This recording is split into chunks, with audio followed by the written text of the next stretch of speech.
হযরতে মুসা নবী কালিমুল্লাহ আলাইহিস সালাম ডাক দিয়ে বলেন, ভাই তোমার নাম কি বলাও? হযরত ইমাম গাজ্জালী রাহমাতুল্লাহ আলাইহি তিনি বলেন, ওগো আল্লাহর নবী মুসা কালিমুল্লাহ, আমার নাম ইমাম গাজ্জালী, আমার আব্বার নাম অমুক, তার আব্বার নাম অমুক, তার আব্বার নাম অমুক। বলে বাপজি এক এক করে বাপজি আপনার 4-5টা বাপজি তার বাপের নাম এভাবে শুরু করে দিয়েছেন বলতে। ইমাম গাজ্জালীর প্রশ্নের উত্তর শোনার পর মুসা নবী পয়গম্বর আলাইহিস সালাম ধমক দিয়ে বলুন, ওগো আল্লাহর নবী মুসা নয়, আল্লাহর রসুলকে বলছেন গো নবী আপনার উম্মতকে বন্ধ করতে বলুন। বলে কেন ভাই? বলে কোথা থেকে আপনি পাগল তুলে নিয়ে এসেছেন? বলে কেন? বলে আমি শুধু বলেছি ভাই তোমার নাম কি বলাও। আমি তার আব্বার নাম, তার দাদার নাম, তার বাপের নাম আমি তো জিজ্ঞাসা করি নাই। আমার প্রশ্ন ছিল তোমার আব্বার নাম কি বললাও, তোমার নাম কি বলাও? ওর উত্তর ছিল আমার নাম ইমাম গাজ্জালী। বলে চুপ করে থাকাও। হযরত ইমাম গাজ্জালী বারবার কিন্তু সে তার বাপের নাম বলেছে। এখানে অনেক জেনারেল শিক্ষিত ভাই আছেন বাবা, স্কুলে দেখবেন পরীক্ষা দিতে গিয়ে বাবজি এক একটা প্রশ্ন এরকম বলে দেয় যে তুমি 1 না 2 নাই 200টা ওয়ার্ডের মধ্যে এই প্রশ্নের উত্তরটা লিখবাও। সেই ব্যক্তি প্রশ্নের উত্তরটা বাবজি 200 কেন? সে যদি আপনার 5 ওয়ার্ড দিয়ে যদি আপনার উত্তরটা লিখে দেয় বড় করে, যিনি আপনার নাম্বার বাবজি দিবেন, খাতা কাটবেন, উনি বুঝতে পারবেন এই ছেলেটা প্রশ্নের ব্যাপারে তার অভিজ্ঞতা নাই, তাকে নাম্বার কিন্তু বাবজি বেশি দিবে না, নাম্বার কেটে দেবে। হযরত ইমাম গাজ্জালী বাবজি অনেক উত্তর দিয়েছেন আলাম, আমি শুধু বলেছি তোমার নামটা কি বলাও। এর নাম বাদ দিয়ে তার দাদার নাম এইভাবে সব বলতে শুরু করেছে। আল্লাহর নবী জনাবে মুহাম্মদ রাসূলুল্লাহ সাল্লাল্লাহু তাআলা আলাইহি ওয়াসাল্লাম মনটা বাবজি ভারী করে দাঁড়িয়ে আল্লাহর নবী হযরত বাবজি মুহাম্মদ সাল্লাল্লাহু আলাইহি ওয়াসাল্লাম দাঁড়িয়ে আছেন। ইমাম গাজ্জালী বলেন, ওগো আল্লাহর নবী আপনার মুসা ভাই আর কোনো প্রশ্ন করে কি একটু জিজ্ঞাসা করেন। আল্লাহর নবী বলেন, মুসা ভাই বলো আর কোনো প্রশ্ন করবে? বলে না লাও, আর প্রশ্ন করব না। আল্লাহর নবীজির সামনে দাঁড়িয়ে আমার ইমাম গাজ্জালী রাহমাতুল্লাহ আলাইহি বলেন, ওগো আল্লাহর নবী যদি বেয়াদবি মনে না করেন আপনি একটু অনুমতি দেন আপনার নবী মুসা কালিমুল্লাহ ভাইকে আমি কয়েকটা কথা জিজ্ঞাসা করব। আল্লাহর নবী বলেন, মুসা ভাই আমার উম্মাদকে যে তুমি 1 নম্বর পাগল বলেছো। বলে হ্যাঁ, এই পাগল তোমার সাথে কিছু যেন কথা বলতে চাই। বলে অসুবিধা নাই, পাগল কি কথা বলবে বলো। আল্লাহর নবী জনাবে মুহাম্মদ রাসূলুল্লাহ সাল্লাল্লাহু তাআলা আলাইহি ওয়াসাল্লাম দাঁড়িয়ে বললেন, ভাই ইমাম গাজ্জালী তুমি প্রশ্ন করো, অসুবিধা নাই। আল্লাহর নবী মুসা কালিমুল্লাহ আলাইহিস সালামকে ডাক দিয়ে বলছেন, ওগো মুসা ভাই আপনার কি মনে নাই? ওগো মুসা নবী ভাই আপনি ছোট্টবেলায় ফেরাউনের বাড়িতে লালন পালন হচ্ছিলেন? বলে হ্যাঁ। আল্লাহর নবী মুসা কালিমুল্লাহকে ডাক দিয়ে বলেন, ভাই মুসা নবী পয়গম্বর আপনি দুপুরবেলায় আপনি ফেরাউনের দরবারে থাকা অবস্থায় আপনি ফেরাউনের বংশের লোককে আপনি এক ঘুষি মেরে ফেলেছিলেন? বলে হ্যাঁ। ওগো আল্লাহর নবী মুসা আপনি 1 না 2 নাই আপনি একটা লোককে ঘুষি মেরে মারিয়ে আপনি ওইখান থেকে আপনি সোজা মাদান শহরে পালিয়ে গিয়েছিলেন। মুসা নবী বলছেন, হ্যাঁ আমি গিয়েছিলাম। তো আর কি হয়েছে বলো? মুসা নবী পয়গম্বর আলাইহিস সালামকে স্মরণ করে দিচ্ছেন, হুজুর বেয়াদবি হলে মাফ করবেন, আপনি যখন ফেরাউনের ভয়ে পালিয়ে গেলেন আপনি সেই মাদানী শহরে যাওয়ার পরে সেই জায়গায় একটা খাজুর বাগানে আপনি দাঁড়িয়েছিলেন? বলে হ্যাঁ। মুসা নবী পয়গম্বরকে বলছেন, 2টো বাচ্চা মেয়েতে ছাগল নিয়ে দাঁড়িয়েছিল? বলে হ্যাঁ দাঁড়িয়েছিল। তারা 1 না 2 নাই প্রায় ঘন্টা 3 ধরে বাবজি তারা ছাগল নিয়ে দাঁড়িয়ে। মুসা ছেলে মানুষ বাবজি দাঁড়িয়ে দেখলেন মেয়া বাচ্চা 2টো এখানে ছাগল নিয়ে দাঁড়িয়ে গেল। মেয়াটার কাছে গিয়ে পেছন দিক থেকে বলছেন, গো বোনেরা তোমরা এখানে কেন দাঁড়িয়ে আছো, কেন যাচ্ছ না? আমি অনেকক্ষণ ধরে লক্ষ্য করে দেখছি তোমরা খাজুর গাছই নিচে দাঁড়িয়ে আছো। মেয়া 2টো মুসা নবী পয়গম্বরের দিকে বাবজি তাকালেন না, অন্যদিকে মুখ ঘুরে বললেন, ভাই যুবক আমরা তোমাকে চিনি না, আমরা ছাগল চড়িয়েছি, ছাগলকে পান করাবো। বলো কোথায়? বলে ওই দেখো মানুষের ভিড় দেখতে পাচ্ছ? বলে হ্যাঁ ওখানে অনেক মানুষের ভিড় জমেছে, সেই জায়গায় শুনে নাও ওই জায়গাতে ঝর্ণা রয়েছে, ইদারা আছে পানির, ওখান থেকে সবাই পানি পান করাচ্ছে, আমরাও শেষের বেলায় পানি পান করে নিয়ে বাড়ি যাব। আল্লাহর নবী মুসা আলাইহিস সালাম ডাক দিয়ে বললেন, বল তোমরা তাহলে এখনো কেন যাচ্ছ না? বলে এখন পারা যাবে না, এখন অনেক মানুষ আছে দেখতে পাচ্ছ না। মুসা নবী বলেন, বোন যদি কিছু মনে না করো, ছাগল দুটো আমাকে দাও। ছাগল দুটো দড়ি দিয়ে বাঁধা ছিল, হাতে ধরলেন। মুসা নবী পয়গম্বর বাপজি সেই যুবকদের কাছে গিয়ে বললেন, ভাই ভাই, ওই দেখো দুটো মেয়ে তারা দাঁড়িয়ে আছে, তারা তোমাদের কাছে আসতে পারে না লজ্জায়। যদি কিছু মনে না করো তাহলে একটু সাইডে সরে যাও। ওই মেয়ে দুটোর ছাগল দুটো আমি নিয়ে এসেছি, পানি পান করে নিয়ে আমি তাদের কাছে দেব।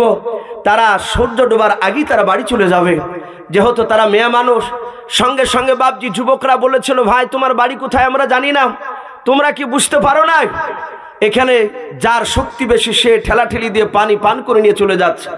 কিন্তু ওরা কেউ জানে না যে ইনি মুসা নবী পয়গম্বর। বলুন আলহামদুলিল্লাহ। আর নবীদের শরীরে এত শক্তি আল্লাহ দিয়েছে। আল্লাহ নবী বলেছেন, যে কোনো নবীর শক্তি দেহতে বলা হয়েছে দুনিয়ার যুবকদের বাপজি 4000 যুবকের শক্তি একদিকে, আর যে কোনো নবীর শক্তি অপর দিকে সমান। বলুন আলহামদুলিল্লাহ। ওরা কেউ জানে না যে ইনি মুসা নবী পয়গম্বর। মুসা নবী পয়গম্বর বললেন, ভাই তাহলে শক্তি মোকাবেলা করে পানি পান করা হবে, তাই? বলে হ্যাঁ। মুসা নবী বাম হাত দিয়ে বাপজি দড়ি গেলাকে ধরে, ডান হাত দিয়ে শুধু এমনি করে ইশারা করেছে, ধাক্কা দিয়েছে। তারা অনেক দূরে গিয়ে পড়ে দেখলো এ তো বিরাট শক্তিশালী যুবক। মুসা নবী পয়গম্বর আলাইহিস সালাম পানি পান করে ওই মেয়া দুটোর কাছে বাপজি দিয়ে দিলেন। মেয়া দুটো প্রতিদিন বাপজি এশার সময় যা রাত্রিবেলায়, সেদিন দেখছে সূর্য ডুবার আগেই চলে গিয়েছে। ওই মেয়া দুটোর আব্বা ডাক দিয়ে বলেছিলেন, ওগো বিটি, প্রতিদিন রাত্রিবেলা আসো, আজকে রাত্রিতে আসো নাই, তার আগে এসেছো, ব্যাপারটা কি বলো? ডাক দিয়ে বলেছিল, ওগো আব্বা, একটা সুন্দর যুবক খাজুর বাগানে দাঁড়িয়ে ছিল, তার চেহারার দিকে একটু আড়াল থেকে দেখলাম, আমাদের মনে হয় যুবকটা আমাদের দেশের মানুষ নয়, সে একজন মুসাফির, হয়তো রাস্তা ভুল করে চলে এসেছে। ওগো আব্বা জান, ওই ব্যক্তির অনেক শক্তি দেহতে, সে আমাদের ছাগল নিয়ে গিয়ে পানি পান করালো। বলে তাই? বলে হ্যাঁ। মুসা নবী পয়গম্বরের কথা শুনে ওই মেয়া দুটোর বাপ বলল, ওগা আমার বিটি শুনে নাও, যাও ওই যুবককে যদি পাও ঘুরে গিয়ে তুই যুবকটাকে ডেকে নিয়ে এসো। মুসা নবী পয়গম্বর দাঁড়িয়েছে, ইমাম গাজ্জালি বলছেন, ওগো নবী আপনি দাঁড়িয়েছিলেন চুপচাপ? বলে হ্যাঁ। সঙ্গে সঙ্গে মেয়া দুটো আবার অন্যদিকে মুখ করে ডাক দিয়ে বলেছিল, ওগো যুবক ভাই, আমার আব্বা জান তোমাকে ডাক দিয়েছে। এই বাচ্চা দুটো বাপজি যে লোকটা কেতাবে কোরআন শরীফ এসেছে, উনি সোয়াইব নবী পয়গম্বর আলাইহিস সালাম। বলুন সুবহানাল্লাহ। উনিও মাদানী শহরের একজন বিখ্যাত নবী। তারই দুই বিটি বাপজি সে ছাগল নিয়ে দাঁড়িয়েছিল। তার বিটি দুটো বলল, মুসা নবী চিন্তা করছেন, আল্লাহ, এক দেশ থেকে আমি পালিয়ে এসেছি ফেরাউনের লোককে মেরে, তার ভয়ে আবার পানি খাওয়ানোটি এটা কি আমার অন্যায় হলো নাকি? এর আব্বা আমাকে কেন ডাকতে বললো? মুসা নবী পয়গম্বর তিনি চলে গিয়েছে। সোয়াইব নবী আলাইহিস সালাম মুসা নবীকে দেখে জিজ্ঞাসা করলেন, বাবা তোমার নাম কি? বলে আমার নাম হযরতে মুসা। তখন কালিমুল্লাহ হয় নাই, শুধু বললেন আমার নাম মুসা। ওই ব্যক্তি সোয়াইব নবী ডাক দিয়ে বললেন, আচ্ছা বাবা তুমি কোন মুসা? তাহলে প্রশ্ন শুনে মনে হচ্ছে যে ওই সময়তে বাপজি আর একটা মুসা ছিল, না হলে কোন মুসা কেন বলবে? ডাক দিয়ে বলেছিল যে না, আমি বানি ইসরাইল বংশের মুসা। বলুন আলহামদুলিল্লাহ। এই যখনই বানি ইসরাইল বংশের মুসা বলেছে, আর সোয়াইব নবী আলাইহিস সালাম তিনি বুঝতে পেরেছেন, আমার সামনে যে যুবক দাঁড়িয়ে আছে, আমার বিটিদের যে ছাগলকে পানি পান করেছে যুবক, যুবক যে সে যুবক নয়, ইনি আমার চেয়ে অনেক গুণ, ইনি একজন বিখ্যাত রসুল হবেন। জোরে বলুন সুবহানাল্লাহ। কারণ সোয়াইব নবী তিনি চিনতে পেরেছেন ইনি নবী হবেন, কারণ এক নবীর খবর আর এক নবীও দিতে পারে। জোরে বলুন আলহামদুলিল্লাহ। এটা এসেছে কেতাবে। আপনারা সকলেই জানেন, আপনার আমার রাসূল সাল্লাল্লাহু আলাইহি ওয়াসাল্লামকে যখন তায়েফ নগরে বাপজি মেরেছিল, তায়েফবাসীরাও এত মার মেরেছিল আমার বিশ্বনবীকে। হযরতে বিশ্বনবীর সাথে ওনার পালিত পুত্র যায়েদ ছিল। যায়েদ বলে, আমি রাসূলের সাথে হাঁটছিলাম, নবীর পায়ে জুতো পরা ছিল, রক্ত পড়ে পড়ে জুতোতে জমাট বেঁধে আমার নবীর পা থেকে জুতোটা খুলছিল না। আমার বিশ্বনবীর এমন কোনো জায়গায় নাই, সেই জায়গায় পাথর মারা হয় নাই। তায়েফ নগর যুবকরা বেড়েছিল, আমার বিশ্বনবী সেই গ্রাম থেকে বেরিয়ে এসে তায়েফ এলাকাতেই, ওই তায়েফ নগরের বাবজি মাঠে আমার বিশ্বনবী একটা বাবলা গাছের ছায়ার তলে আমার বিশ্বনবী দাঁড়িয়ে আল্লাহর কাছে কাঁদে, ওগো মালিক তায়েববাসীরা আমাকে চিনতে পারে নাই। ওগো মহলা, তুমি এদেরকে ধ্বংস করো না, এদেরকে তুমি হেদায়েত দান করো, হয়তো তায়েববাসীর সন্তানরা পরবর্তীকালে আমাকে চিনতে পারবে। জোরে বলুন সুবহানাল্লাহ। আমার বিশ্বনবী কাঁদছেন মোনাজাতে। আর ওই বিশ্বনবীর পেছনে বাবজি একটা আঙ্গুরের বাগান ছিল, ওই বাগানে একটা যুবক বাবজি কাজ করছিল। যুবকটা হঠাৎ করে গুনগুন করে কান্নার আওয়াজ। যুবকটা একটু এক পা দুপা করে এগিয়ে গিয়ে দেখে ওই লোকটা বিশ্বনবীর চেহারার দিকে চেয়ে উনি চিনেন না, উনি জানেন না যিনি আখিরি জামানার রাসূল। আমার বিশ্বনবীকে চিনবি কি করে? কারণ ওই যুবকের বাড়ি ছিল তায়েফ নগরে, আমার বিশ্বনবীর বাড়ি হচ্ছে মক্কা নগরে। নবীর দৃশ্যখানা দেখে ওই যুবকটা পেছন দিক থেকে বলে উঠেছিল, আহারে আহারে, মানুষ এই যুবকটাকে কে মেরেছে এইভাবে? এই মানুষটা এত কান্না করছে, তার গোটা শরীরে রক্ত বেড়েছে। যায়েদ পালিত পুত্র পাশ থেকে উনিও কান্না করছেন। আমার বিশ্বনবী বাবজি দাঁড়িয়ে দাঁড়িয়ে সেখানে দোয়া করছিলেন।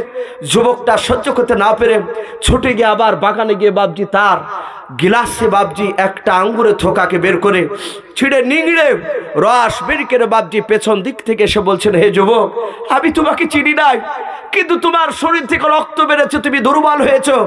ভাই, তোমার অসুবিধা হতে পারে সামলে, তাই দেখো আমার আঙ্গুরের বাগানের টাটকা আঙ্গুর ফলের আমি রস বের করে নিয়ে এসেছি, যুবক একটু খেয়ে নাও। বিশ্বনবী কাঁদতে কাঁদতে পেছন দিকে এভাবে তাকে দেখছেন। যুবক আঙ্গুরের রস নিয়ে বলছেন, ভাই খান। আমার বিশ্বনবী বলেন, যুবক, আমি তোমার রস, এই আঙ্গুরের রস আমি খেতে পারি একটা শর্তের উপরে। বলে, কি শর্তে বলো? ডাক দিয়ে বলেছিল, হে যুবক শুনে নাও, এই আকাশ, যাহাতে বাবজি আকাশ বলে রসুল ডাক দিয়েছেন। যুবক চমকে উঠেছে, বলছেন, ভাই আপনি আমার নাম জানলেন কি করে? আপনাকে তো আমি চিনি না, আপনার বাড়ি কোথায় জানি না, আপনি নতুন মানুষ, আপনার চেহারা সুন্দর ছিল, রক্তে লাল হয়ে গিয়েছে। হে যুবক, আপনি আমার নাম আকাশ, তা আপনি জানলেন কি করে? আপনি কি করে বুঝলেন বলো? বিশ্বনবী বলছেন, আকাশ, আমি শুধু তোমার নামটা নয়, তুমি কোন বংশের সন্তান সেটাও আল্লাহ দিদি চাই, আমি বলে দেব। বলুন সুবহানাল্লাহ। যুবকটা চমকে উঠে বলেছিল, ভাই তাহলে আমি কোন খানদান, কোন নবীর, কার বংশের সন্তান আপনি একটু বলুন। নবী বলেছিলেন, তুমি ইউনুস নবী আলাইহিস সালামে তুমি বংশধর। যুবকটা জানতো, তার বাপদাদার মুখে শুনেছিল যে আমার বংশে ইউনুস নবী আলাইহিস সালাম এসেছিলেন, তার বংশধর। সাথে হাতে বললেন, ভাই আপনি কে গো? আপনি কে? আপনি আমার নাম, আমার বংশের আপনি বলছেন অমুক নবীর বংশধর। নবীজি বলেছিলেন, হে আকাশ, আমি আখিরি জামানার পয়গম্বর রাসূল, এক নবীর খবর আর এক নবী দিতে পারে। জোরে বলুন সুবহানাল্লাহ। আমার শোয়েব নবী আলাইহিস সালাম, আল্লাহর নবী মুসা নবী পয়গম্বরকে বাপজি দেখে নিয়েছেন, অনেক কৌশল করে বাড়িতে বাপজি জায়গা নিয়ে দিলেন। মুসা নবী বাপজি ওরকমই জায়গা খুঁজছিলেন। আল্লাহর নবী মুসার সাথে অনেকদিন বাপজি থাকার পর, বেশ বাপজি কয়েকটা বছর পার হওয়ার পর হযরতে শোয়েব নবী আলাইহিস সালামের বাপজি বিটি বড় হয়ে গিয়েছে। আল্লাহর নবী শোয়েব নবী আলাইহিস সালাম মুসা নবী পয়গম্বরকে ডাক দিয়ে বলেন, বাবা আমার বড় বিটির সাথে আমি তোমার বিয়ে দিতে চাই, বলো রাজি আছো কিনা? শোয়েব নবীর বাপজি চিন্তা করেছেন, আল্লাহ আমার বিটির সাথে মুসার সাথে যদি বিয়ে দিতে পারে জীবন ধন্য হয়ে যাবে, কারণ উনি জানেন ইনি বিখ্যাত নবী হতে পারে। আর মুসা নবী পয়গম্বর আলাইহিস সালাম তিনি মনে মনে চিন্তা করেছেন, আল্লাহ এত বড় নবী, সব নবী পয়গম্বর, এলাকার বড় নবী, ওনার বিটির সাথে বিয়ে হলে আমার সম্মানও বেড়ে যাবে। হযরত মুসা নবী বিয়েতে রাজি হয়ে গেলেন। বিয়ে হওয়ার পর বাবা দিল পাশ একবার যে থাকার পর আল্লাহর নবী শোয়েব নবী আলাইহিস সালাম ডাক দিয়ে বললেন, ওগো মুসা, আর আমার বাড়ি থাকা যাবে না। বলাই মুসা, অনেকদিন ধরে থাকলে তোমার দেশে চলে যাওয়া, যে তোমার বাপ মার খিদমত করো গা। বলুন আলহামদুলিল্লাহ। মুসা নবী বলেন, চলে যেতে হবে? বলে হ্যাঁ। মুসা আলাইহিস সালামকে ইমাম গাজ্জালি বলছেন, হুজুর শোয়েব নবী আলাইহিস সালাম আপনাকে চলে যেতে বলেন, আপনি চলে আসছিলেন, আপনাকে কয়েকটা জিনিস উপহার দিয়েছিলেন শোয়েব নবী, তার মধ্যে থেকে একটা ছিল লাঠি, যে লাঠিটা কোরআন শরীফে তার নাম এসেছে আশা মুবারক লাঠি। বলুন আলহামদুলিল্লাহ। আশা শব্দ এসেছে। ডাক দিয়ে বলেন, ওগো নবী, ওই লাঠি কালা নিয়ে আপনি রাস্তা দিয়ে হাঁটছিলেন, ওই লাঠিটার বাপজি তফসিরে এসেছে, ওই লাঠিটা শোয়েব নবী আলাইহিস সালাম দিয়েছিলেন ছাগল চড়াতে মুসা নবী পয়গম্বরকে। উনি ওই লাঠিটা নিয়ে ছাগল চড়াতে গিয়ে মরুভূমির ময়দানে যদি আপনার সাপ পড়তো তো সাপটাকে তাড়িয়ে দিতে, গাছের পাতাকে বাপজি হাত না পালে উনি লাঠি দিয়ে বাড়িয়ে বাড়িয়ে পাতা পেড়ে দিতে, লাঠিতে অনেক উপকার হতো। হযরতে শোয়েব নবী আলাইহিস সালাম দিয়েছেন লাঠিটা তার বিটি, সব নিয়ে বাপজি মুসা নবী পয়গম্বর হেঁটে বাড়ি যাচ্ছিলেন। যেতে যেতে যেতে যেতে বাপজি সন্ধ্যা লেগে গিয়েছে। কোন কোন মুফাসসিরিন কেরাম লিখেছে যে আপনার আকাশে প্রচন্ড মেঘ হয়ে গিয়েছিল। যাই হোক, সেই সময় তার একটু আগুনের প্রয়োজন হবে, তাই মুসা নবীর স্ত্রী ডাক দিয়ে বলেছিলেন, ও আমার প্রাণের স্বামী, একটু আগুনের প্রয়োজন, আপনি একটু আগুন দেখুন কোথাও পান কিনা, আশপাশে দেখুন কোনো জায়গায় বাড়ি পাওয়া যায় কিনা। বলেছিল, বিবি তুমি এখানে বসে আমি দেখি জঙ্গলটা পেরিয়ে আগুন পাওয়া যায় কিনা। মুসা নবীর স্ত্রী বাপজি ওখানে বসে, মুসা নবী পয়গম্বর তিনি লাঠি কানা হাতে করে নিয়ে ওই আশা মুবারক লাঠি নিয়ে আগুন খুঁজতে বেরিয়ে পড়লেন। জঙ্গলে বেশ কিছুটা যাওয়ার পরে দেখছেন একটা পাহাড়, ওই পাহাড়ের উপরে দেখছেন একটা গাছ, আর ওই গাছের দেখছেন একটা ডালে একটা আগুনের প্রদীপ বাপজি দাও দাও করে জ্বলছে। হযরত মুসা নবী পয়গম্বর আগুনটা দেখে খুশি হলে যে আমি যাই পাহাড়ে উঠে গাছটার কাছে গিয়ে আগুনটা ধরে নিয়ে আমি চলে আসবো। মুসা নবী পয়গম্বর আলাইহিস সালাম আগুনটা বাপজি ধরতে যায়, আর আগুনটা বাপজি ওপর দিকে উঠে চলে যায়। এইভাবে কয়েকবার উঠানামা করলো। মুসা নবী নিচে নেমে আসে, আবার আগুনটা তার নিজের গন্তব্যস্থলে নেমে যায়, আবার ধরতে যায়, আবার উপর দিকে উঠে যায়। মুসা আলাইহিস সালাম একটু ভয় পেয়ে গেলেন যে ব্যাপারটা কি, আগুন ধরতে যাচ্ছে চলে যাচ্ছে, ব্যাপারটা কি। হঠাৎ করে বাবা আগুনের ভিতর থেকে আওয়াজ ভেসে আসলো, ওমা তিলকা বিয়ামিনিকা ইয়া মুসা। হযরত মুসা নবী পয়গম্বর আলাইহিস সালামকে ডাক দিয়ে বলেছেন, গো মুসা, তোমার ডান হাতে ওটাকে। হযরত ইমাম গাজ্জালী রাহমাতুল্লাহ আলাইহি ডাক দিয়ে বলেছিলেন, ওগো আমার মুসা ভাই, ওই জায়গায় তোমাকে শুধু জিজ্ঞাসা করেছিল তোমার ডান হাতে ওটাকে। তুমি যেমন আমাকে বলেছো তোমার নাম কি, আমার আব্বার নাম জিজ্ঞাসা করো নাই, আমি বলেছিলাম। আমার দাদার নাম জিজ্ঞাসা তুমি করো নাই, আমি বলেছিলাম। তাই তুমি আমাকে পাগল বলেছো বলে, হ্যাঁ। আল্লাহর নবী মুসা কালিমুল্লাহ আলাইহিস সালামকে ইমাম গাজ্জালী বলেন, ওগো আমার মুসা ভাই, নবী কালিমুল্লাহ বেয়াদবি হলে মাফ করবেন, আপনাকে আগুন থেকে বলেছিল মুসা তোমার ডান হাতে ওটাকে। মুসা নবী পয়গম্বর আলাইহিস সালাম ভয়ে থরথর করে কাঁপতে কাঁপতে বলেছিলেন, ওগো আমি তোমাকে চিনি না, আমার ডান হাতে এটা আশা মুবারক। জোরে বলুন সুবহানাল্লাহ। মুসা নবী পয়গম্বর বাপজি আশা মুবারক নাম বলে বাপজি আর ক্ষান্ত হয় নাই, উনি চুপ করে আপনারা দাঁড়িয়ে যাই নাই।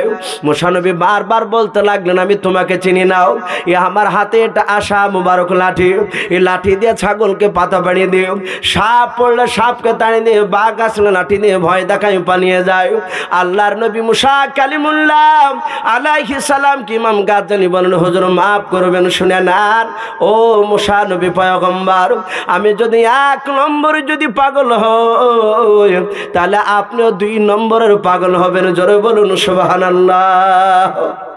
মুসা অবাক, বলাই নবী, সেদিন তো আল্লাহ আপনাকে জিজ্ঞাসা করে নাই যে তোমার লাঠি দ্বারাতে কি কি উপকার পাও, অথচ সেদিন তুমি লাঠির উপকার গুণাবলী কেন তুমি বলেছিলে বলো। মুসা আলাইহিস সালাম বিশ্ব নবীকে বলছেন, হুজুর সত্যি আপনার উম্মতরা অত্যন্ত দামি। জোরে বলুন সুবহানাল্লাহ। অনেক দিক দিয়ে বাপজি দামি বলা হয়েছে।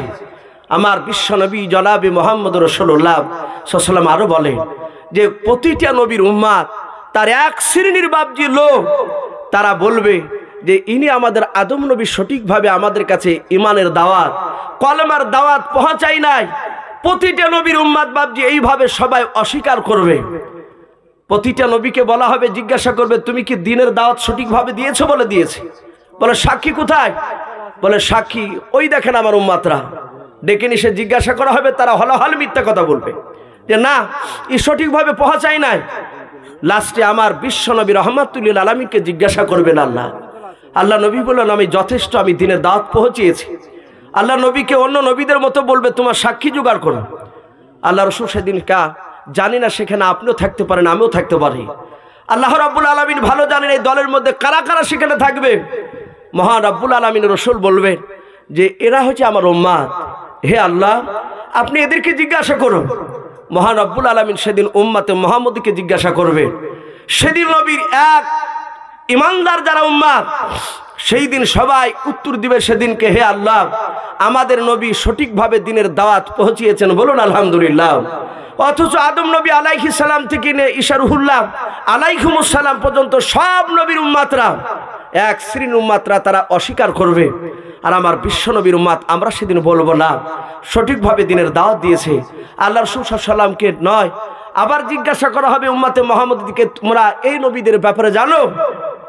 সেদিন আমরা সমস্ত নবীর ব্যাপারে বলবো, হে আল্লাহ, ওনারা সঠিকভাবে ঈমানের দাওয়াত পৌঁছিয়েছেন, জোরে বলুন সুবহানাল্লাহ, সঠিকভাবে পৌঁছিয়েছে। বলে তোমরা জানলে কি করে? তোমরা আদম নবী আলাইহিস সালামকে দেখো নাই, মুসা নবীকে দেখো নাই, হযরত ঈসা নবীকে দেখো নাই, দানিয়েল আলাইহিমুস সালামদেরকে দেখো নাই, তাহলে কি করে জানতে পারলে? সেদিন উম্মতে মুহাম্মদী বলবে, ওগো আল্লাহ, আমাদের কাছে যে তুমি কোরআন নাজিল করেছিলে, সেই কোরআন আমরা পড়েছি। প্রতিটা নবীরা তারা সঠিকভাবে মেহনত করে তারা কলমার দাওয়াত দিয়েছেন, জোরে বলুন সুবহানাল্লাহ। এই জন্য মহান রব্বুল আলামিন এই উম্মতে মুহাম্মদীর মর্যাদা আরো বাড়িয়ে দিবে। আমার বিশ্বনবীর মর্যাদা তো বাড়াবেনই। কিতাবে লিখেছে কিয়ামতের ময়দানে কোনো নবী সুপারিশ করতে পারবে না, শুধু আপনার আমার রাসূল, শুধু আপনার আমার রাসূল, শুধু উম্মতের জন্য বাপজি সুপারিশ করবে, জোরে বলুন আলহামদুলিল্লাহ। এ আমার বিশ্বনবী রাহমাতুল লিল আলামিন, তিনি এত দামি বলা হয়েছে, যেই রসুলকে বাপজি কিয়ামতের ময়দানে এমন একটা জায়গা বাপজি দান করা হবে, যেই জায়গায় অন্য কোন নবী রসুলদেরকে বাপজি সেই জায়গায় দাঁড় করতে দেওয়া যাবে না, তাদেরকে বসতে দিবে না। আপনারা শুনেছেন হয়তো সেই জায়গাটার নাম মাকামে মাহমুদ, বলুন আলহামদুলিল্লাহ। কিতাবে লিখেছে আমার বিশ্ব নবী রাহমাতুল লিল আলামিনের মাকামে মাহমুদের ব্যাপারে বলা হয়েছে, আজ যেমন আপনারা বসে আছেন, আমার দরুদি নবী বাপজি মসজিদে নববীতে সাহাবায়ে কেরামদেরকে সামনে নিয়ে বাপজি আলোচনা করছিলেন। আজ আমি যেমন আপনাদের চেহারার দিকে চেয়ে আছি, রসুল প্রতিটা সাহাবার চেহারার দিকে তাকিয়ে দেখছিলেন, আর সাহাবার রসুলের বাপজি চেহারার দিকে চেয়ে চেহারা দেখছিলেন। সাহাবারা জানতেন যে আমার বিশ্ব নবীর চেহারার দিকে যতবারই মহব্বতে দেখা যাবে, ততবারই বাপজি তাদের মান মর্যাদা আরো বেড়ে যায়, বলুন আলহামদুলিল্লাহ। তাই প্রতিটা সাহাবারা বাপজি এদিক ওদিক তাকায় নাই, সবাই নবীর দিকে ফাল ফাল করে চেয়েছে, রসুলের নুরানি চেহারাখানা বাপজি দেখছিলেন।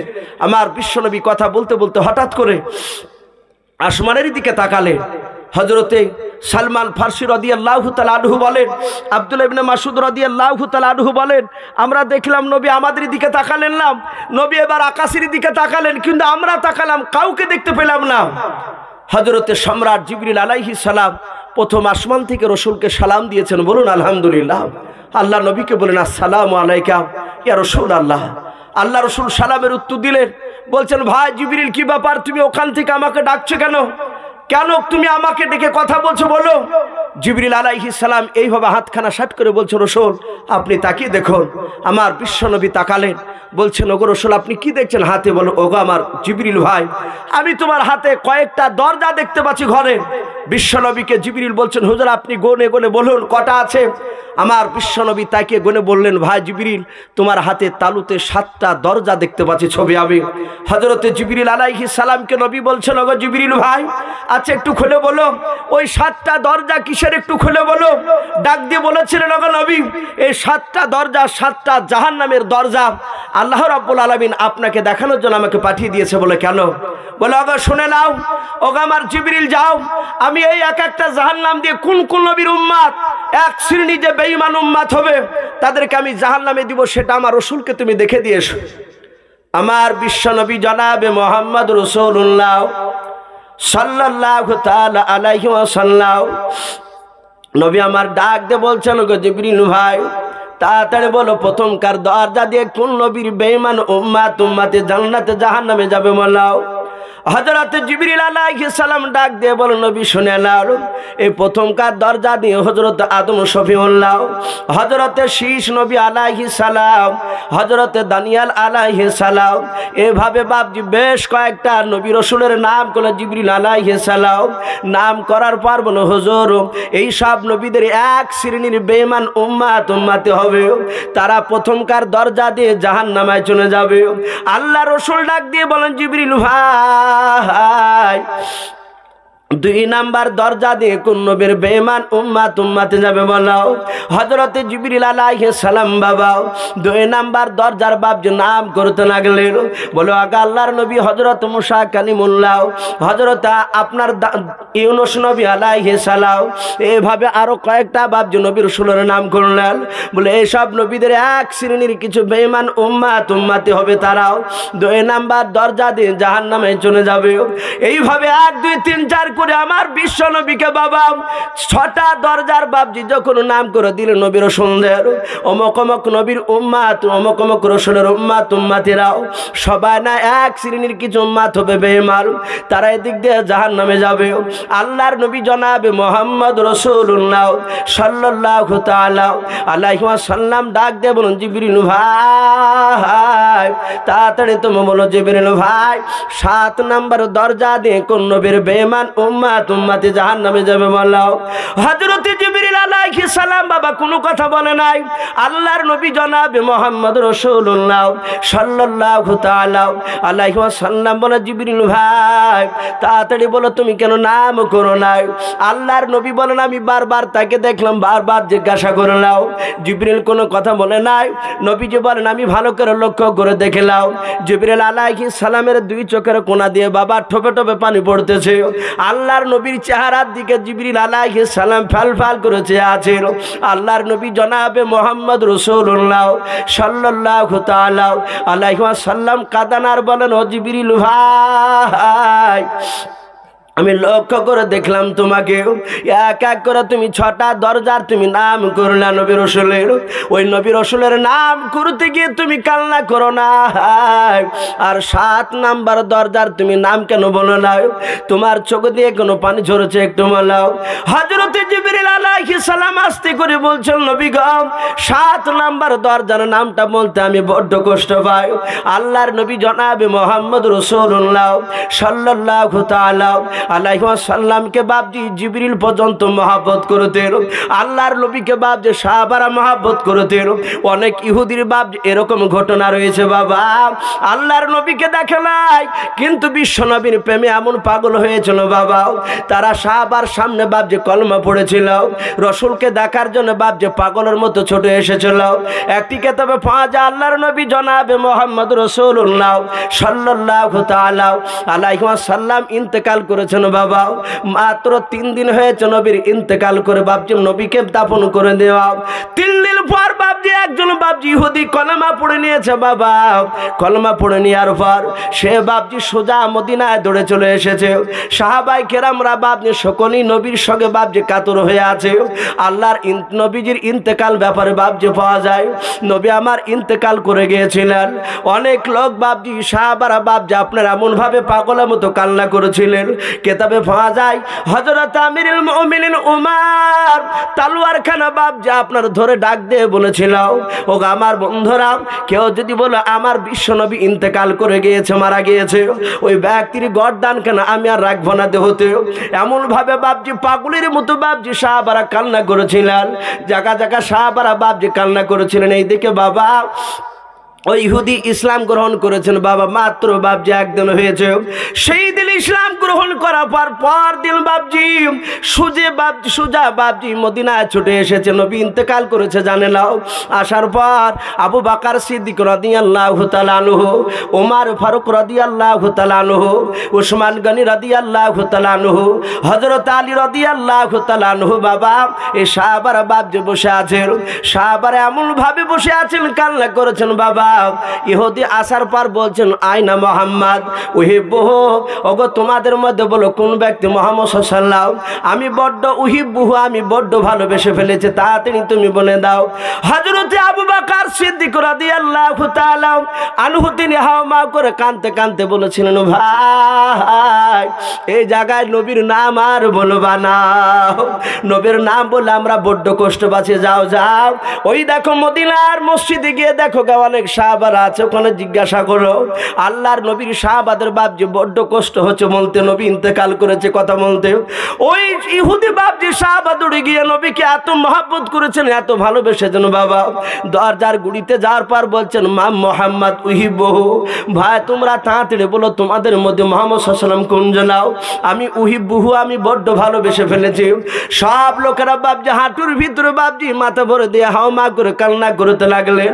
হযরত আলী রাদিয়াল্লাহু তাআলা আনহু দেখলেন না নাও এ তো শুনবে না, সব মানুষ বেহুশ হয়ে যাবে। আল্লাহর নবীর সাহাবা হযরত আলী রাদিয়াল্লাহু তাআলা আনহু দৌড়ে গিয়ে দরজার কাছে গিয়ে বলেন ইহুদি ভাই, এই সাহাবা ভাই তোমার নাম কি? বলে আমার নাম আজকে আব্দুর রহমান। বলে ভাই শুনে নাও তুমি কেন কান্না করেছো? বলে নবীকে বড্ড ভালোবেসেছে, আমি নবীজির কলেমা পড়ে নিয়েছি, নবীর চেহারাখানা একটু দেখতে চাই, আল্লাহ রসুলকে আমি দেখতে পাই নাই। আল্লাহর নবীজির সাহাবা আলী বলছেন ভাই আমার নবী আজ 3 দিন হলো ইন্তেকাল করে গিয়েছে। ইহুদি বলে না রসুল নাই। বলে নাও, বলে নবী মারা গিয়ে ইন্তেকাল করেছেন। বলে হ্যাঁ। কেতাবে লিখেছে বাপজি সেই ইহুদি সাহাবা এত কান্না করেছিলেন, দুনিয়ার বুক থেকে বাপজি সে বিদায় দিয়ে চলে গিয়েছিলেন মহব্বতে। আমার রসুলকে সবাই ভালোবাসতেন। জিবরিল আলাইহিস সালাম তিনি ওপর থেকে বলছেন আসমান থেকে, ও আল্লাহর রসুল আমি 7 নাম্বার এই দরজা দিয়ে যেই নবীর উম্মাতরা যাবে সেই নবীর নাম বলতে বড্ড কষ্ট পায়। আমার বিশ্বনবী জনাবে মোহাম্মদ রাসূলুল্লাহ সাল্লাল্লাহু তাআলা আলাইহি ওয়াসাল্লাম ডাক দিয়ে বলেছিলেন ওগো আমার ভাই জিবরিল তাড়াতাড়ি তুমি বলাও। জিবরিল আলাইহিস সালাম আস্তে করে বলেছিলেন হুজুর বেয়াদবি হলে মাফ করবেন নবী শুনে নেন, 7 নাম্বার দিয়ে আপনার এক শ্রেণীর কিয়ামত পর্যন্ত এক শ্রেণীর বেঈমান উম্মতি হবে, তারা 7 নাম্বার দরজা দিয়ে জাহান্নামে চলে যাবে। শুধু এতটুকু কথা জিবরিল আলাইহিস সালাম বললেন। আমার বিশ্বনবী রাহমাতুল আলামিন তিনি কালতে কালতে বাপজি মসজিদে নববীর দরজা দিয়ে বেরিয়ে সোজা বাড়ির দিকে চলে গেলেন। সাহাবারা পেছন দিক থেকে কেউ ডাক দিলেন আবু বকর ওমর ফারুক রাদিয়াল্লাহু তাআলা আনহুম আজমাইন বলেন কেউ তোমরা যেন আওয়াজ করবা না, আমার রাসূল চরম ব্যথায় ব্যথিত হয়েছে। জিবরিলের সাথে কথা বলছিলেন, দেখি আমার রাসূল বাড়ির দিকে যাচ্ছে, হয়তো আসরের সময় রাসূল আসবে, আসরে যদি না আসে নবী মাগরিবে না আসে থাকতে পারবে না। সাহাবারা সবাই বাপজি সেখানে থেকে গেলেন। রাসূল বাড়িতে না গিয়ে বাপজি বাড়ির পাহাড় দিয়ে সোজা মরুভূমির ময়দানের দিকে চলে গিয়েছে। আমার সাহাবারা আসর অপেক্ষা করলে নবী আসলেন না, মাগরিবে আসলেন না, এশায় আসলেন না, পরের দিন ফজরে আসলেন না। এইভাবে বাপজি বলা হয়েছে 3 দিন পার হয়ে গেল। 4 দিনকে দিন ফজর নামাজ পড়ে হযরতে সাহাবায়ে কেরাম পেছন দিকে ঘুরে বললেন, আসরে বসলেন, ওগো ভাই রসুল আজ 4 দিন হতে চলে আসে নাই কেন? আমাদের মনে হয় রসুল মনে হয় বেঁচে নাই, নবীকে মেরে ফেললো নাকি, না নবীর কি হলো, চলে একটু বাড়ি থেকে খোঁজ নিয়ে আসে। সব সাহাবারা বাপজি বাড়ি চলে গেলে রসুলের বাড়ির দরজায় তারা হকমক্কে প্রবেশ করতেন না। আজ আমাদের একটা গুণ সবচেয়ে বড় খারাপ আছে, আজ অন্য কোনো ভাইয়ের বাড়িতে বাপজি গেলে, অপরিচিত মানুষের বাড়িতে গেলেও দেখা যায় আমরা হরমার করে বাপজি সালাম তো দিই না, হরমার করে প্রবেশ করে ফেলে। কিছু মানুষ যারা পর্দাকে ভালোবাসে সেসব মা বোনেরা বলে যে ওগো চাচা কি, ওগো ভাই, ওগো তুমি এইভাবে হলমার্কের ঢুকছে কেন, আমার বাড়িতে ঢুকবা, তুমি আওয়াজ দিচ্ছ না কেন, আমার বাড়িতে বেটা ছেলে নয়। আমরা অনেকেই কিন্তু বাপজি গুরুত্ব দিই না। রসুল বলেছেন তার বাড়িতে বিনা সালামে প্রবেশ করা যাবে না। আপনি যদি হকমক্কের বাড়িতে প্রবেশ করেন, আপনি হয়তো নামাজ পড়ছেন, কিয়ামতের ময়দানে হয়তো বিনা সালামে ঢোকার কারণে হয়তো আল্লাহ আপনাকে জান্নাতে যেতে গিয়ে হয়তো আটকে দিতে পারে। এই জন্য বাপজি একটু সাবধান হয়ে যাবেন, যারই বাড়িতে যাবেন হয় সালাম দিবেন। সালাম তো আমরা অনেকেই দিতে পারি না, কিন্তু বাপজি না হলে নাম ধরে ডাকতে হবে। আমার বিশ্বনবী রহমাতুল আলামিন প্রথমে বাড়িতে সালাম দিতেন, উত্তর না আসলে দ্বিতীয়বার সালাম দিতেন, উত্তর না আসলে তৃতীয়বার সালাম দিতেন, উত্তর না আসলে চতুর্থ বেলায় বাপ সেই বাড়িওয়ালার নাম ধরে ডাকতেন। আমার বিশ্বনবীর সাহাবা আবু বকর বাড়ির দরজায় গিয়ে সালাম দিলেন, আসসালামু আলাইকা ইয়া রাসূলুল্লাহ ইয়া হাবিবাল্লাহ। নবীর সাহাবারা জানেন যে বিশ্বনবী সালামের উত্তর দেন নবী বাড়িতে থাকলে। দেখলেন রসুলের গলার আওয়াজ বেরিয়ে আসলো না।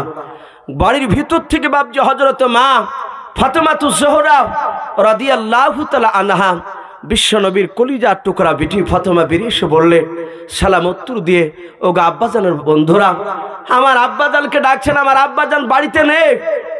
বলে কোথায় গিয়েছে? বলে আমরা জানি না, আমাদের আব্বা 4 দিন হতে চললো বাড়িতে আসে নাই। সাহাবারা ধারণা করলেন আর রসুল আর বেঁচে নাই, নবীজি ইন্তেকাল করে গিয়েছে, নবী মনে হয় আর বেঁচে নাই, নবীকে আর পাওয়া যাবে না। একেবারে পাগলের মতো মনে হচ্ছে, ছটপট করছে সাহাবাই কেরাম। সবাই বললো ভাই চারিদিকে খুঁজতে বেরিয়ে পড়ো। প্রতিটা সাহাবা বাবজি চারিদিকে খুঁজতে বেরিয়ে পড়লেন। ফাতেমা কাঁদছেন, বলছেন গো আব্বার বন্ধুরা, আমার আব্বাজান আমাকে এত ভালোবাসে, আমাকে এত ভালোবাসে যে আমার আব্বাজান আমাকে না দেখলে থাকতে পারে না। কেতাবে এসেছে বাবজি ফাতেমার জীবনীতে, আমার বিশ্বনবীর দরবারে বাবজি রসুল নবীজি বসে থাকতে, ফাতেমা তো জোহরা যে কোনো কাজ নিয়ে রসুলের কাছে আসলে আমার বিশ্বনবীকে সাহাবারা দূর থেকে বলতেন ওগো রসুল, ওই দেখেন আপনার বিটি ফাতেমা আসছে আপনার দরবারে। নবী এভাবে মুখটা উঁচু করে বলতেন, তাই তো আমার জননী মা আসছে। সাথে হাতে বাবজি ফাতেমা তো জোহরা কাছে রসুল বাবজি সাথে হাতে উঠে দাঁড়িয়ে উনি হেঁটে হেঁটে চলে যেতে। আমার বিশ্ব নবীজি বলতেন ওগো মা, তুমি কেন হেঁটে আমার দরবারে আসছিল কষ্ট করে? ওগো মা, তুমি আমার জামাইকে দিয়ে খবর দিলি তো আমাকে খবর দিলে আমি ঠিক তোমার বাড়িতে দেখা করতাম। আমার বিশ্ব নবী এত ফাতেমা তো জোহরা রাদিয়াল্লাহু তাআলা আনহাকে বাবজি ভালোবাসতে। একটি কিতাবে এসেছে খাদিজাতুল কুবরা রাদিয়াল্লাহু তাআলা আনহা বিশ্ব নবীজির বাবজি বিটি ফাতেমা তো জোহরাকে একটা ধমক মেরেছিল, এই চড় মেরেছিল। আমার বিশ্ব নবীর বিটি ফাতেমা কাঁদতে কাঁদতে গিয়ে রসুলের কাছে গিয়ে বলেছেন, আব্বা আমাকে মা মেরেছে। হযরত বিশ্ব নবী ফাতেমা তো জোহরাকে বুকের সাথে জড়ে ধরে আমার বিশ্ব নবীর পবিত্র জীব দিয়ে তার গালে বাবজি হাত বুলালে, বলে মা কেঁদো না, ভালো হয়ে যাবে। আমার বিশ্ব নবী কাঁদতে কাঁদতে এসে বলছেন, ওগো খাদিজা, ওগো খাদিজা তুমি কাকে মেরেছো? বলে ওগো আল্লাহ রসুল, আমি আমার বিটি খাদিজাতুল কুবরাকে, আপনার বিটিকে আমি মেরেছি। বলে কেন মেরেছো? বলে একটা জিনিস নিয়ে বারবার জিদ করছিল, তো আমি বললাম তোমার আব্বা এসে দিবে, কিন্তু শুনে নাই, কিন্তু আমার কাছে তো সেটা নেই। বারবার জিদ করার কারণে আমি রাগে থাকতে না পেরে রসুল আমি একটু থাপ্পড় মেরে দিয়েছি। আমার বিশ্ব নবী জনাবে মোহাম্মদ রাসূলুল্লাহ সাল্লাল্লাহু তাআলা আলাইহি ওয়াসাল্লাম নবী আমার কান্না করতে করতে বলল, খাদিজা শুনে নাও, এই ফাতেমাকে ফাতেমা বলে তুমি তো জানো? বলে হাও। আল্লাহ রসুল ডাক দিয়ে বলেন, খাদিজা শুনে নাও, আমি আমার মার পিঠ থেকে জন্ম নেওয়ার পর আমার মাকে মা মা বলে বেশি দিন ডাকতে পাই না রে খাদিজা। আমি জন্ম নেওয়ার পর 4-5 দিনকের দিন হালিমা তো সাদিয়া নিয়ে চলে গিয়েছিল। মার কাছ থেকে টানা 6 বছর আমি হালিমা তো সাদিয়ার বাড়িতে ছিলাম। 6 বছর পরে 1 মাস যখন বাকি ছিল আমার খাদিজা, ওই সময় আমার দুধমা আমার জননী মা আমিনার কাছে রেখে গেল। ওরে আমার খাদিজা, আমি মা মা করে বেশি দিন আমার মাকে ডাকতে পাই না। ওরে খাদিজা শুনে না, ওই যখন আমার ফাতেমা তো জোহরা তোমার পেট থেকে যখন জন্ম নিল, শুনে নাও আমি নাম রেখেছিলাম ফাতেমা, কিন্তু তুমি তো ভালো জানো আমি আমার ফাতেমা আমাকে আব্বা বলে যখন ডাক দেয় তখন শুনে নাও আমি মা ছাড়া উত্তর দেই নাই। জোরে বলুন সুবহানাল্লাহ। ওরে আমার খাদিজা, তুমি আমার ফাতেমার গালে চড় মারো নাই, তুমি আমার কলিজাতে আঘাত দিয়েছো রে খাদিজা। তুমি আর আগামীতে জানো এই ধরনের কোনো ভুল কাজ করবে না। হযরত খাদিজাতুল কুবরা রাদিয়াল্লাহু তাআলা আনহা হাওমা করে কাদার বলে, হুজুর আপনি একটু ক্ষমা করে দেবেন, আল্লাহর কাছে দোয়া চাল, আল্লাহ যেন মাফ করে দেয় আমাকে, আমি ফাতেমাকে আর ধমক দেব না। আল্লাহর নবীজির বিটি কলিজার টুকরা ফাতেমা তো জোহরা রাদিয়াল্লাহু তাআলা আনহা তিনি এত বাবজি রসুলকে ভালোবাসতেন, নবী বাবজি ফাতেমাকে ভালোবাসতেন। সেই ফাতেমা কাদার বলেন, আব্বা আজ 4 দিন হয়ে গেল আমার বাড়িতে আসে না। সাহাবারা সবাই বাবজি চলে গেল খোঁজাখুঁজি করে দেও। হযরত ওমর আবু বকর দুজনাই মরুভূমির ময়দানের দিকে বাবজি চলে গেল। যাওয়ার পর দেখে একটা রাখাল বাবজি আপনার দাঁড়িয়ে আছে, 2টো রাখাল দাঁড়িয়ে আছে। আল্লাহর নবীর বন্ধু হযরত ওমর ফারুক রাদিয়াল্লাহু তাআলা আনহু রাখাল 2টোর কাছে গিয়ে বলছেন, রাখাল বাবা তোমরা কি বলতে পারবা আখিরি জামানার রসুলকে তোমরা কি দেখতে পেয়েছো? বলো। রাখাল 2টো বাবজি রসুলকে চিনে নাও, আল্লাহর নবীকে বাবজি জানে নাও। রাখাল 2টো বলেছিল, চাচা আমরা আপনাদের নবীকে চিনি নাই, কিন্তু শুনে নেন আমরা 4 দিন হতে চলল আজকে বড় পেরেশানের মধ্যে আছি। বলে কি পেরেশানের মধ্যে? বলো। বলে চাচা ওই দেখেন গুহা জঙ্গল দেখতে পাচ্ছেন, বলে হ্যাঁ। ওই জঙ্গলের চারিদিকে দেখতে পাচ্ছেন দুম্বা উট, বলে হ্যাঁ। ওই দুম্বা উটগুলো জংলা নয়, ওগুলো সব আমাদের বাড়ির জঙ্গলের উট নয়, আমাদের বাড়ির পোষা উট, আমাদের বাড়ির দুম্বা ছাগল। বলে ওখানে কেন? বলে ওই জন্য তো পেরেশান। বলে ব্যাপারটা বুঝতে পারলাম না। বলে চাচা আজ 4 দিন হতে চলো, শোনে না কোথা থেকে একটা পাগলা এসে গুহার ভেতরে এসে ওই মানুষটা সেজদায় পড়ে কাঁদে আর বলে উম্মাতিয়া উম্মাতিয়া উম্মাতি করে কান্না করেছে। ওগো আমার চাচা, যেদিন থেকে ওই পাগলটা গুহার ভিতরে কান্না করছে সেই দিন থেকে আমাদের উট আর দুম্বা বাড়িতে রাখতে পারি নাই। জোরে বলুন সুবহানাল্লাহ। জঙ্গলার বাপজি লাই উট সবাই বাপজি তারা চিনতে পেরেছে। আখিরি জামানার পয়গম্বর রসুল বাপজি কান্না করেছে। হযরত আবু বকর সিদ্দিক রাদিয়াল্লাহু তাআলা আনহু বাচ্চা ছেলে দুটোকে বাপজি বুকের সাথে জড়ে ধরলেন, জড়ে ধরে বলেন বাবা উনি পাগল নয়, উনি আখিরি জামানার দরদি নবী। বলুন সুবহানাল্লাহ। 2 ছেলের সামনে নবীর গুণবালি বাপজি শোনালেন। আমার বিশ্ব নবীর বন্ধু আবু বকর সিদ্দিক রাদিয়াল্লাহু তাআলা আনহু নবীজির গুহার কাছে গিয়ে সালাম দিলেন, আসসালামু আলাইকা ইয়া রাসূলুল্লাহ ইয়ারফাউ রাসাকা। আল্লাহর নবীজির কাছে সালাম দিয়ে বললেন হুজুর আপনি মাথাটা উত্তোলন করুন। আল্লাহর নবী কথা বলে নাই, আল্লাহর নবী সিজদা থেকে বাপজি মাথা তুলে নাই, শুধু কান্না করে। হযরত ওমর বলেন আমি তাকে দেখলাম গুহার ভিতরের মাটি পর্যন্ত বাপজি কাদা হয়ে গিয়েছে। নবীজি এত কাদা কেঁদেছেন উম্মতের জন্য। হযরত ওমর ফারুক ডাক দিয়ে বলেন নবী গো আমি আপনার ওমর। ও রাসূল আপনি ওমরকে এত ভালোবাসেন, এত ভালোবাসেন।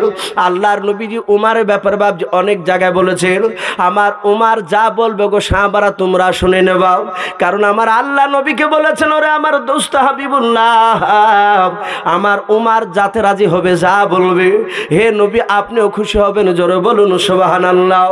সেই ওমর ডাক দিয়ে বলুন নবী গো আপনি কান্না করবেন না, আপনি তাড়াতাড়ি মাটি থেকে মাথা তুলেন। আল্লাহর নবী মাথা তুললেন লাও। সব সাহাবারা পেছন দিক থেকে ডাকলেন, রসুল ওঠে নাই। নবী শুধু কান্না করেছেন আল্লাহ আমার উম্মাত জাহান্নামে যাবে, আমার উম্মাত জাহান্নামে যাবে, আমি সহ্য করতে পারবো না। আল্লাহর নবীর বন্ধু আবু বকর সিদ্দিক রাদিয়াল্লাহু তাআলা আনহু ডাক দিয়ে বলেন ওগো আমার সাথী ভাইয়েরা নবীকে এইভাবে পারা যাবে না। বলে কি করতে হবে বলো? বলে ফাতেমাতুজ জোহরাকে তুমি ডাকো, না ডাকলে উঠবে না।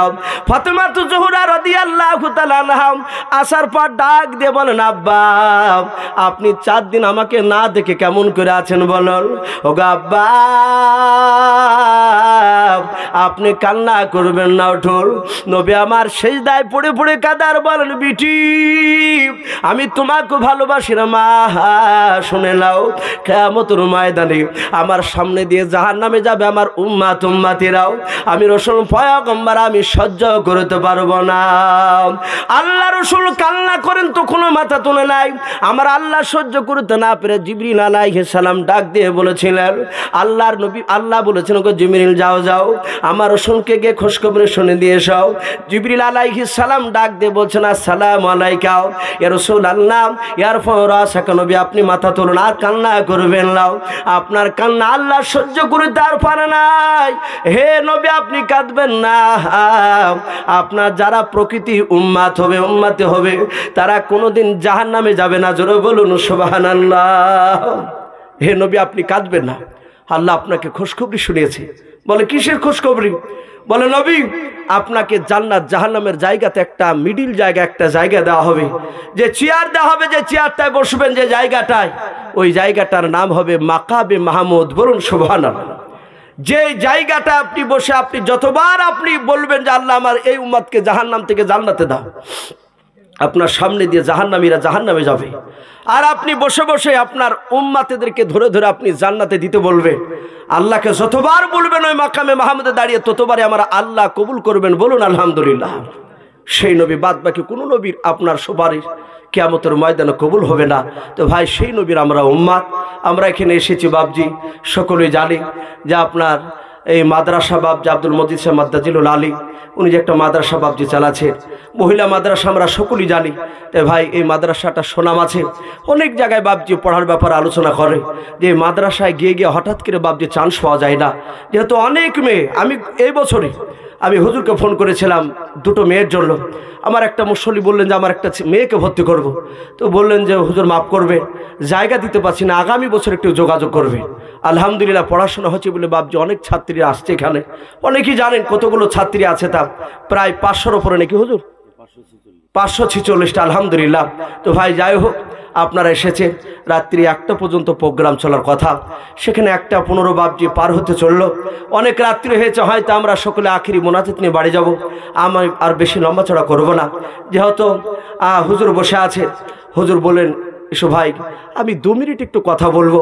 আমি প্রতিটা বাপজি ভাইকে বলবো, গোটা পৃথিবীর বেঈমানেরা বাপজি চক্রান্ত চালাচ্ছে যে আপনার মাদ্রাসাকে বাপজি যদি বন্ধ করতে পারা যায়, কোরআনের শিক্ষা যদি বন্ধ করতে পারা যায়, তাহলে মুসলমানদেরকে ধ্বংস করা একেবারে সহজ হয়ে যাবে। ইনশাআল্লাহ আমরা বেঁচে থাকা পর্যন্ত আমাদের জান থাকতে আমরা মাদ্রাসা বন্ধ হতে দিব না, বলুন ইনশাআল্লাহ। তো ভাই যাই হোক, জান মালদের দরকার হলে জানও দিব ইনশাআল্লাহ, কিন্তু ভাই এখন তো জান আর দরকার হচ্ছে না। যখন কোনো প্রয়োজন হবে তখন দিব, কিন্তু কিছু বাপজি মালের দরকার হবে। তো আমরা ইনশাআল্লাহ এই মাদ্রাসা থেকে যখনই শিক্ষকরা যাবে আপনাদের এলাকায়, ইনশাআল্লাহ আপনারা দানে সাড়া দিবেন, আপনার সহযোগিতার হাত বাড়াবেন। আলোচনা আমাদের সকলকেই জানো আমল করা তৌফিক দান করুন, বলুন আল্লাহুম্মা আমিন, আল্লাহুম্মা আমিন। তো যাই হোক, বলবেন না তো ভাই যাই হোক, শেষের বেলায় উনি বলেছেন যে ভাই আদায় করতে হবে না। আলহামদুলিল্লাহ মানুষ যথেষ্ট দিয়েছে, আবার দিবে হয়তো আগামীতে। যদি কেউ বাপজি শেষের বেলা দিতে বাকি থাকে, দোয়ার শেষে এসে টেবিলে এসে বাপজি হুজুর হাতে এখানে দিয়ে যাবে। যদি কারো থাকে, হয়তো একজনা দিয়েছেন আর তো দেওয়া যাবে না তা নয়, আপনি দিতে পারেন, হয়তো 10 টাকা 5 টাকা ভাবে দিতে হরকত বরকত হয়, অনেক টাকা ইনশাআল্লাহ শেষের বেলা হয়তো হয়ে যাবে। মা বোনদেরকে বলবো আপনারা শেষের বেলায় যা পারবেন আপনারা দোয়ার পরে ইনশাআল্লাহ দিয়ে যাবেন। আমরা হাত তুলে দোয়া করি, আল্লাহুম্মা আমিন। আলহামদুলিল্লাহি রাব্বিল আলামিন ওয়া আকিবাতুল লিল মুত্তাকিন ওয়া সলাতু ওয়াস সালামু আলা রাসূলিল আমিন ওয়া সলাতু ওয়াস সালামু আলা সাইয়্যিদিল মুরসালিন। রব্বানা যালামনা আনফুসানা ওয়া ইল্লাম তাগফির লানা ওয়া তারহামনা লানাকুনান্না মিনাল খাসিরিন। রব্বানা লা তুযিগ কুলুবানা বা'দা ইয হাদাইতানা ওয়া হাব লানা মিন লাদুনকা রাহমা ইন্নাকা আনতাল ওয়াহ্হাব। আয় আল্লাহ, রাত্রি প্রায় আয় আল্লাহ 1:15 পার হয়ে গিয়েছে রে মওলা। আয় আল্লাহ, গভীর রাত্রিতে তোমার বান্দা বান্দিরা দেখো চাতক পাখি না চেয়েছে তোমার নবীজির কথাগুলো শুনছিল। আয় আল্লাহ, আলোচনা করতে গিয়ে যদি ভুল হয়ে যায় আয় আল্লাহ ক্ষমা করে দিও। আয় আল্লাহ, আলোচনা এবং বলা শোনা সব তুমি কবুল করে নাও। আয় আল্লাহ, এই তিরমোহনী ভিকতলা আল্লাহ মহিলা মাদ্রাসাও আয় রব্বুল আলামিন এই মাদ্রাসাকেও তুমি কবুল করে নাও। রব্বুল আলামিন এই মাদ্রাসার যত আসাতে কেরাম রয়েছে মহল্লা, সব শিক্ষকগণকে তুমি আল্লাহ ইমানদার হিসাবে তুমি কবুল করে নাও। আয় আল্লাহ, এই খাস করে মাদ্রাসার হেড মাওলানা হযরত মাওলানা কারি আব্দুল মাজিদ সাহেব মাদ্দাজিলুল আলীকেও তুমি কবুল করে নাও। আল্লাহ, মৃত্যু পর্যন্ত দিনের সাথে তুমি খিদমত করিয়ে নাও। আয় আল্লাহ, খাস করে মওলাই কেরেম দেখে তোমার বান্দা বান্দিরা আমিন আমিন করেছে মওলা।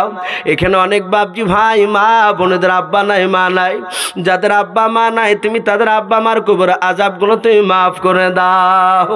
আয় আল্লাহ, এই মাদ্রাসায় যারা দান করেছে মওলা, যত টাকা দান করেছে মওলা তুমি আলিমুম বিযাতি সুদূর, তুমি সকল অন্তর তুমি জামিন। আয় আল্লাহ, আয় আল্লাহ, তোমার বান্দারা যে যত টাকা দান করেছে মওলা সকলের দানকে তুমি কবুল করে নাও। যারা দেওয়ার ইচ্ছা করেছে কিন্তু হয়তো টাকা নাই, আল্লাহ তুমি তাদেরকেও তুমি কবুল করে নাও।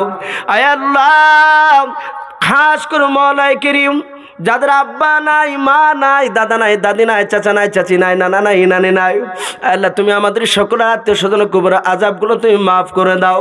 আল্লাহ সকলের কবরগুলো জান্নাতুল ফেরদাউস বানিয়ে দাও। আয় আল্লাহ, আজকে পবিত্র জালসার মাহফিল তুমি কবুল করে নাও রব্বুল আলামিন।